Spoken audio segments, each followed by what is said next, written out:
Hi, it's Kyle Chester Marsden from Fieldpiece Instruments. Today I would like to share some information with you regarding our SC680 electrical clamp meter. So did you know that the SC680 has the functionality to take an in-rush current measurement? To enable the in-rush mode, you must first turn the dial round to one of the amp measurement settings and press select until you see both volts and amps appear on the screen.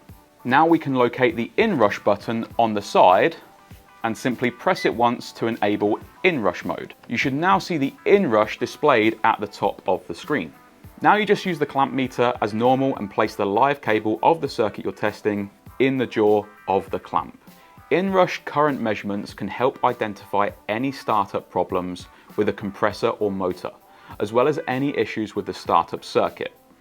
And so using the SC680 in-rush function allows for clear visual measurements of the startup current draw, meaning you can accurately identify any issues on the components you're testing, ultimately making your job easier, faster and better.